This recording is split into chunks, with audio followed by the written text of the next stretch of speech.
Olá pessoal, sejam bem-vindos ao Vencendo Concursos. Mais uma vez, nós vamos dar continuidade aos nossos estudos relacionados aí à matéria, voltada à administração, à parte de gestão. E eu tenho mais um assunto para tratar com vocês. Quero que você visualize aí comigo. Bom, nós vamos tratar a respeito da teoria da administração, mais voltada aí para a teoria da burocracia, ou teoria burocrática, como você preferir chamar.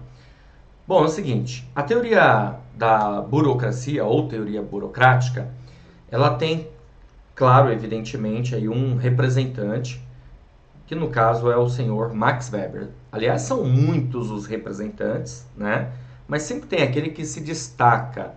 Então, no caso aqui, é o alemão chamado Max Weber. E é bem interessante, pessoal, a gente entender o significado da palavra burocracia.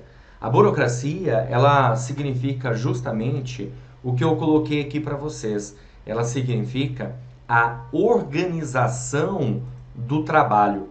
Isso demonstra e nos mostra, que muitas vezes nós entendemos burocracia no nosso dia a dia como algo que é lento, demorado, não é verdade? Papelada, dificuldades e assim por diante.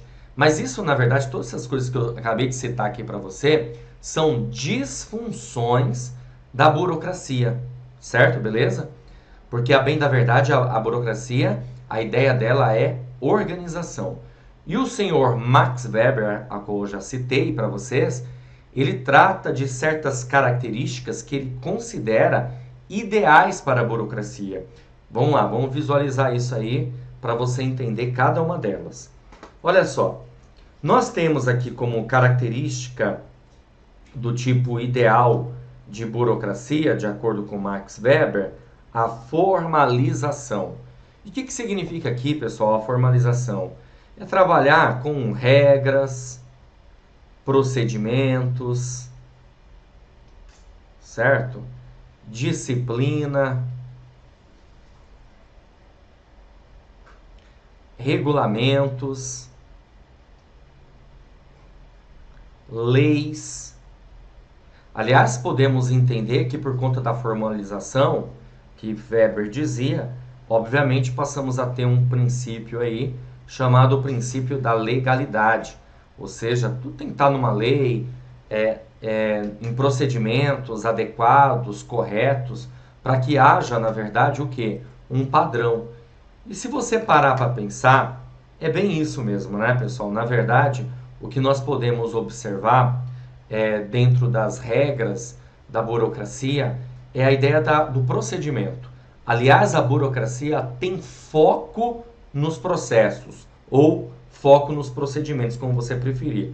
Até vou marcar aqui, para você guardar. Então, foco da burocracia está nos processos.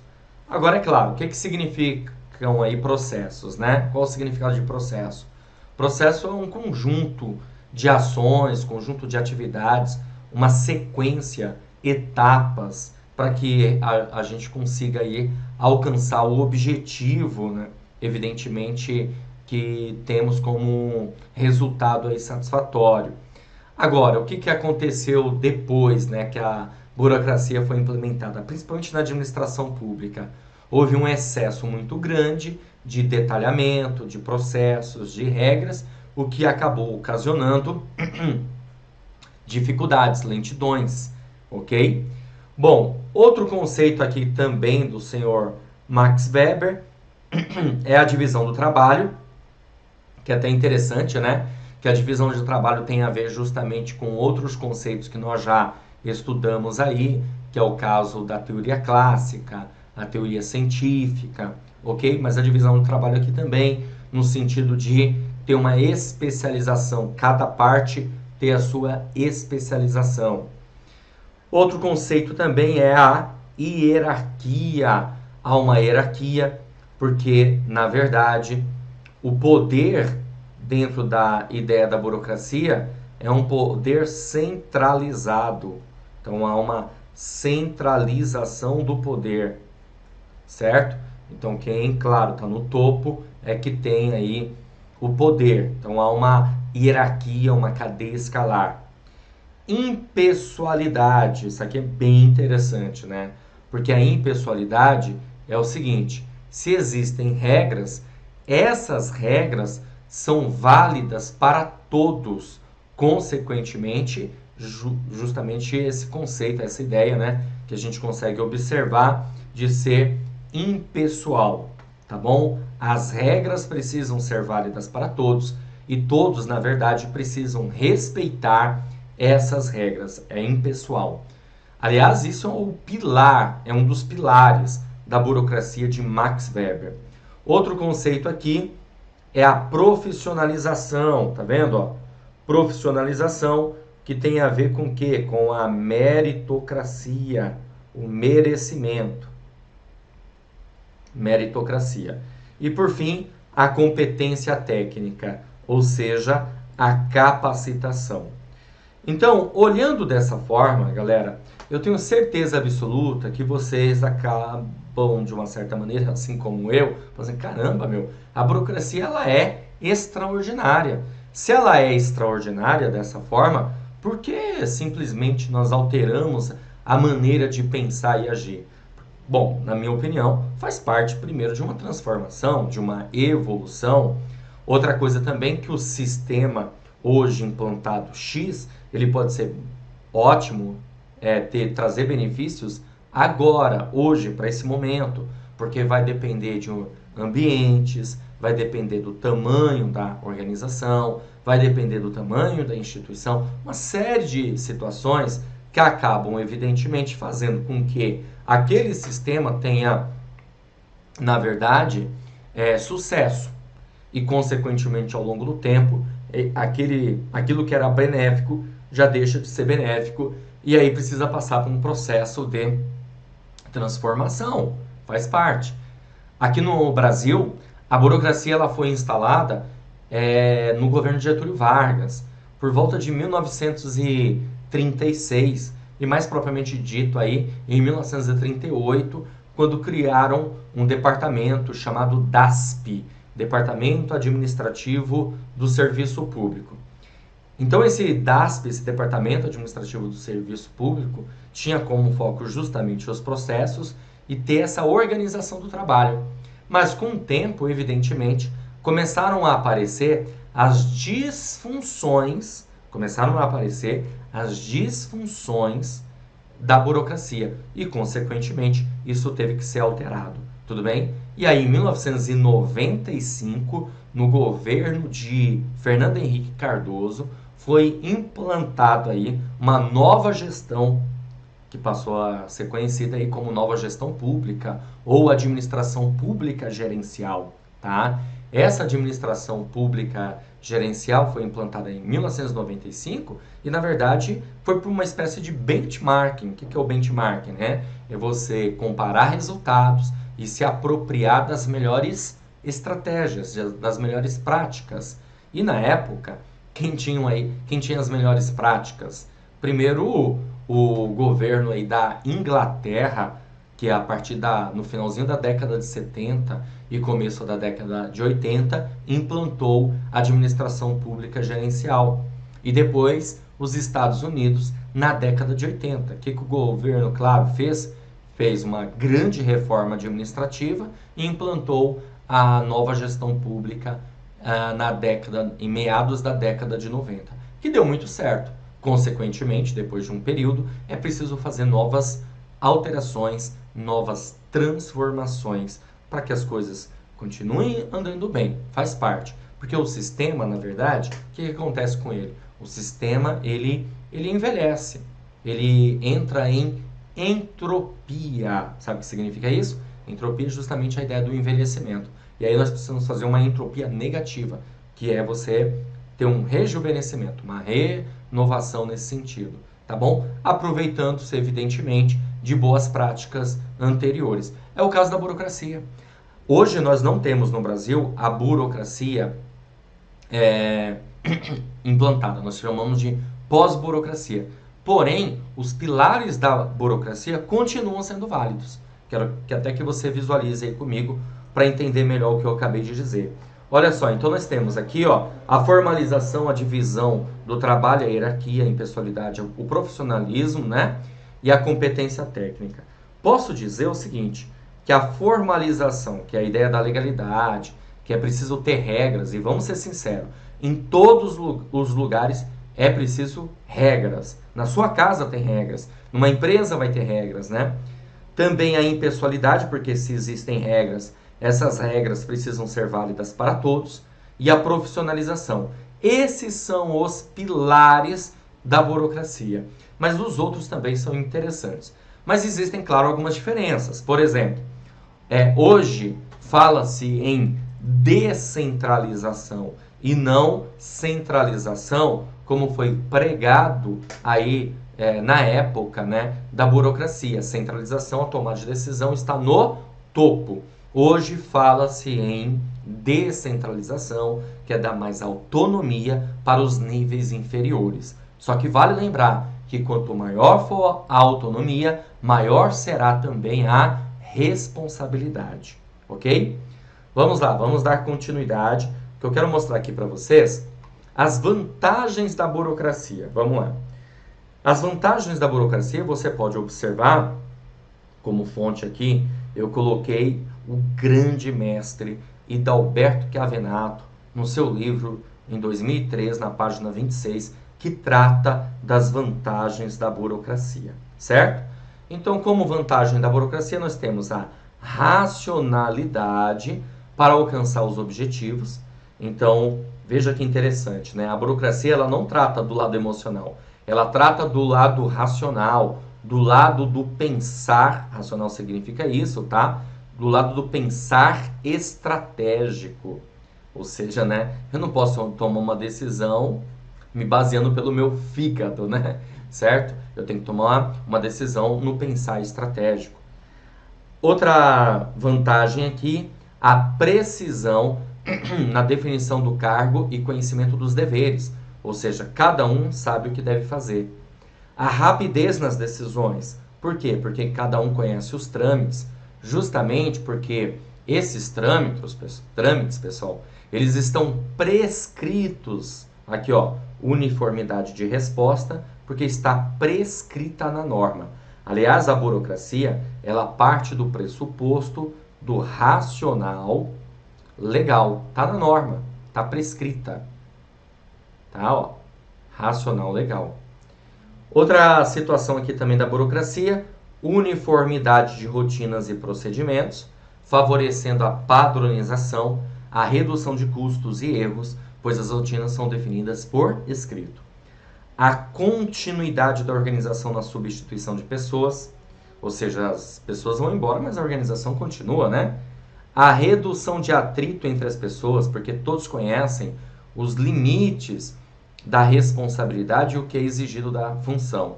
A confiabilidade, pois as decisões são previsíveis e impessoais, porque seguem as normas.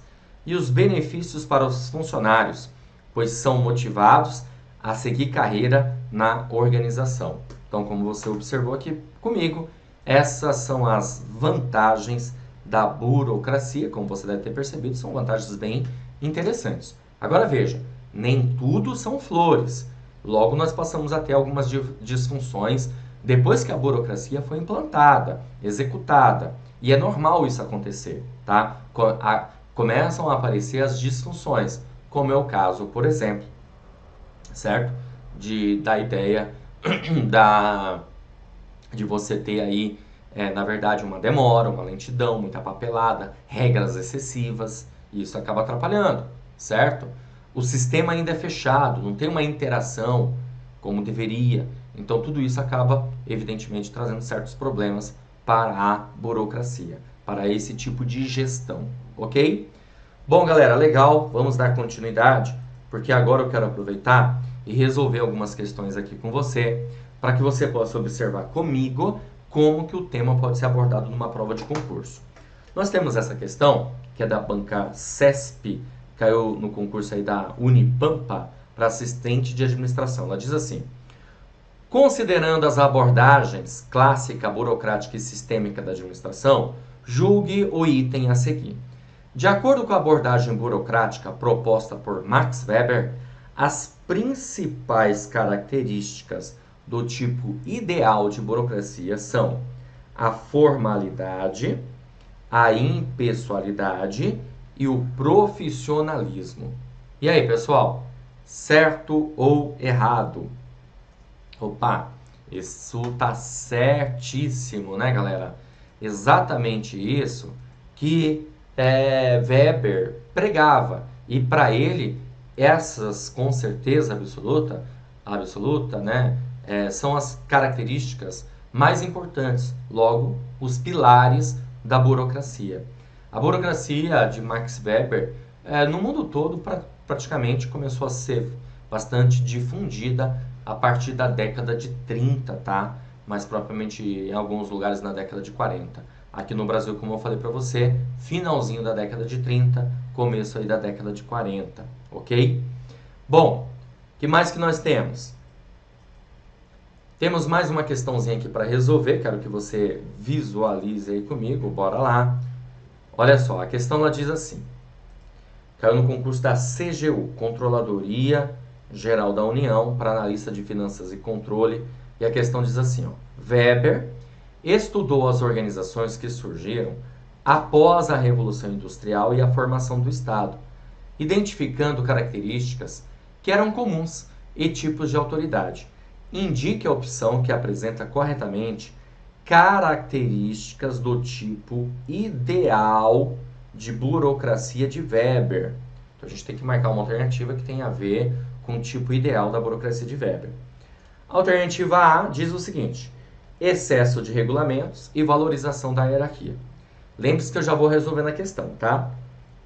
E você pause aí para tentar resolver. Excesso de regulamentos, pessoal, isso aqui vai estar errado, porque isso aqui não é uma característica ideal, isso aqui é uma disfunção. Tá? A valorização da hierarquia, ok. Competência técnica, sim, Weber tratava disso. Dominação tradicional, não. Weber não tratava disso aqui. Aliás, ele até tratava, mas não como uma característica ideal de Weber. Na verdade, ele entendia que a dominação tradicional não era uma dominação ideal para uma boa gestão. Aliás, eu até vou aproveitar aqui e vou colocar no quadro para você, para ficar bem guardada essa informação. Para Weber, existem três formas, né? Três formas de dominação. Tá bom? Três formas de dominação. Não esquenta a cabeça com a letra que você já sabe. É difícil aqui escrever às vezes, tá? Mas assim mesmo. Vamos lá. Para ele existe a dominação tradicional. A dominação tradicional, pessoal, é a dominação ligada ao patrimonialismo, onde quem manda é o soberano, ele que dá as ordens, mas tudo passa a ser dele, ele faz do jeito que ele quer, ok? Então, a dominação tradicional. Para Weber, essa dominação tradicional não é a correta. Aí nós temos também a dominação carismática. O que é a dominação carismática? A dominação carismática é aquela dominação em que a pessoa, na verdade, ela não foi colocada lá, ou nem herdou, na verdade, ela adquiriu liderança, né? Só que para, eu vou colocar aqui aquisição, tá? Adquiriu, aquisição. Só que para Weber não é o correto, porque para ele a dominação burocrática é a correta, já que a dominação burocrática ela se baseia em quê? Em regras e procedimentos. Tá bom? Então, por isso, alternativa B, essa aqui está errada. Alternativa C, dominação legal? Ok, dominação legal tem a ver justamente com o quê? Tem a ver com a dominação burocrática. Agora, a dominação carismática vai estar errada. Impessoalidade e profissionalismo? Opa, esse é o nosso gabarito. Alternativa D. E alternativa E, mecanismo e racionalidade legal? Racionalidade legal, ok. Agora, mecanismo não é de Weber. Mecanismo é um conceito lá da teoria científica de Frederick Winslow Taylor, lá por volta de 1912.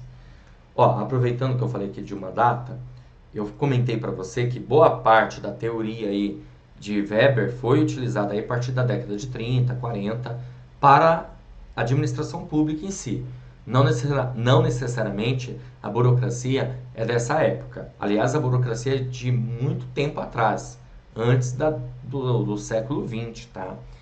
Agora, o que acontece é o seguinte, muitos teóricos foram lá na ciência de Weber para implantar aí a teoria da burocracia a partir, aí, como eu falei, da década de 30, certo? Beleza? Então tá bom. Vamos dar continuidade aqui, certo? Porque nós acabamos de resolver, apareceu aí para você, né? Claro, o gabarito da questão, ok, galera? E, claro, né, eu vou ficando por aqui. Para essa aula já está suficiente o entendimento que nós precisávamos aí para mandar, né, super bem no nosso concurso e com certeza absoluta fazer com que você, evidentemente, tenha uma condição melhor para mandar super bem na sua prova, tá certo? Grande abraço para vocês e a gente, claro, se vê numa próxima oportunidade. Bom estudo para todos. Você acaba de assistir a uma aula ou uma parte das muitas aulas que nós temos aqui no Vencendo Concursos. Bom, e se você chegou até aqui é porque gostou, não é verdade? Então continua, porque eu tenho um recado importante para te passar. Nós montamos o curso online preparatório gabaritando o Instituto de Previdência de João Pessoa para o cargo de agente previdenciário, função assistente de suporte de administração e finanças. E olha só as vantagens que você vai ter estudando aqui com a gente. Olha só, gente. Em primeiro lugar, ao adquirir o curso, você vai ter acesso imediato. Ou seja, receberá no seu e-mail, né, os dados de acesso imediatamente, já vai começar a navegar com a gente imediatamente. Você vai ter acesso ilimitado, poderá assistir às aulas quantas vezes você quiser, sem limitação de visualizações. Terá também teoria e questões comentadas, centenas de questões comentadas pelos nossos professores, o que vai fazer uma diferença muito grande na sua preparação. E também vai ter material em PDF das aulas, tá, gente? Então, nós transformamos os slides dos professores em material em PDF para que você possa baixar e ter ali um complemento, fazer as suas marcações. Legal? Show de bola? Só que além disso, você vai ter direito também a uma apostila completa. Aliás, apostilas, porque elas são separadas por matérias. Material em PDF, todos os assuntos do edital em ordem, ou seja, na ordem lá do edital. Olha que maravilha. Com teoria e questões comentadas. É o casamento perfeito. Você ter aulas em vídeo, que é o nosso foco principal, certo? E além disso, você tem um material em PDF ali dos assuntos para você estudar por meio da escrita, teoria e questões comentadas. Além disso, você também terá direito a um caderno de questões, que são questões gabaritadas, milhares de questões para você treinar, separadas por matéria e assunto. Olha só, então, o que você vai levar? Um curso online preparatório completo, mais apostilas completas das matérias e mais caderno de questões de todas as matérias também. Tudo bem? Valor normal do curso preparatório, 12 vezes de R$ 39,65 ou R$ 397 à vista. Porém, valor especial de lançamento, apenas R$ 19,65 ou R$ 197 à vista. Gente, para você adquirir o curso preparatório, você vai fazer o seguinte. Abaixo do vídeo, na barra de descrição ou na barra de comentários, vai ter um link. Você vai clicar nesse link e vai ser redirecionado para a página do curso. Lá encontrará todas as informações. Beleza? Vai ter um botãozinho lá de comprar no meio. Você vai clicar nesse botão, vai preencher seus dados, escolher a forma de pagamento e pronto, vai começar a estudar aqui com a gente no Vencendo Concursos. Caso tenha alguma dúvida, lá na página do curso eu tenho um chat online. É só você digitar lá que um dos nossos consultores vai te atender e vai sanar todas as suas dúvidas, tá bom? Ou você pode chamar também na central de atendimento WhatsApp. Tá aí o número 11 97465 6052, ok? Bom, é isso. Vou ficando por aqui. Um grande abraço para vocês. Vou ficar te aguardando dentro da plataforma. Então, clica no link aí, já faz a sua matrícula e inicia a sua preparação. Valeu, grande abraço e até mais.